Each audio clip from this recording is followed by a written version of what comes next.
હાલો. જય ગૌ માતા, બાપા સીતારામ.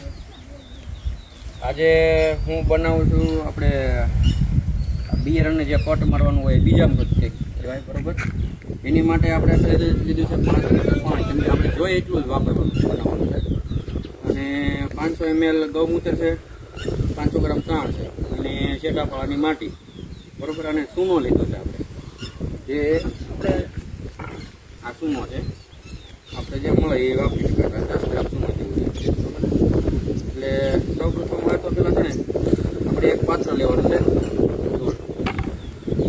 એમાં પાણી ઉમેરવાનું, બરોબર. 5 લીટર પાણી. ત્યારબાદ એમાં 500 ml ગૌમૂત્ર ઉમેરવાનું અને છાણ ઉમેરવાનું છે, બરોબર. ત્યારબાદ છે આપણે શેટાપાળાની માટી, જ્યાં કેમિકલ યુઝ ન કર્યું હોય એ રીતની માટી છે.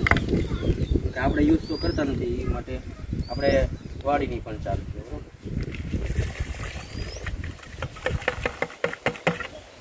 ત્યારબાદ છે ચૂનો,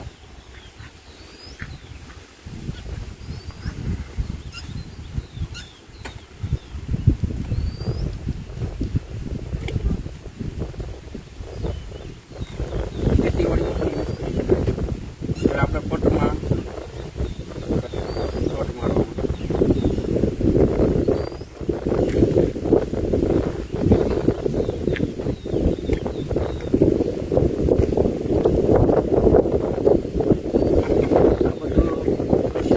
ત્યારબાદ આને છે ગોળ ડબોળી નાખવું. હાથની જરૂર ન પડે, હાથે જ કરી નાખવું.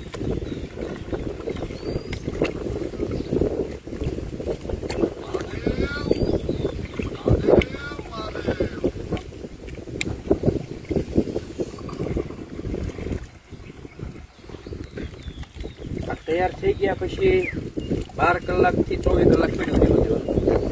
અને આપણે જે પાક વાવો હોય એને પટ મારવાનો છે.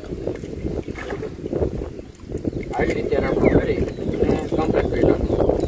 કે આ સૂનો છે ને બધું મિક્સ થઈ જાય, ગૌમૂત્ર છે, બેક્ટેરિયા થઈ જાય, ન લાગવાની, ખૂબ ન લાગવાની, બરોબર છે. બરોબર. એટલે સરસ મજાનું આપણે આને પડ્યું રહેવાનું. 12 થી 24 કલાક પડ્યું રહેવાનું. 24 કલાક ગમે પાકમાં યુઝ કરી શકીએ. એમાં તો મગફળી છે, મકાઈ છે, ગમે પાકના બિયારણ હોય જે વાવવું હોય એને પટ મારી જે જોતું અને પછી વાવવા એટલે ફૂંકાઈ જાય. બળદથી વાવતા હોય આવી રીતે પટ મારો એટલે શું છે, જે કોઈ જીવાય છે કોઈ રીતે અને ગ્રોથ વધારે તાત્કાલિક છાણ છે ને આપણે ગમે કલમ હોય ગમે હોય એમાં છાણનો લબ્બો મારે કદાચ કોળે એની જેવું ફટાફટ નીકળી જાય. અને બરોબર. અને કોથળો ઢાંકીને મૂકવું પડે એમ છે, અને જાડો સહી રાખવાનો. હા, અને 24 કલાક સહી રહેવા દેવા. સહી રાખવાનો, બરોબર છે. આવી રીતે આપણે ઘણા વિડીયો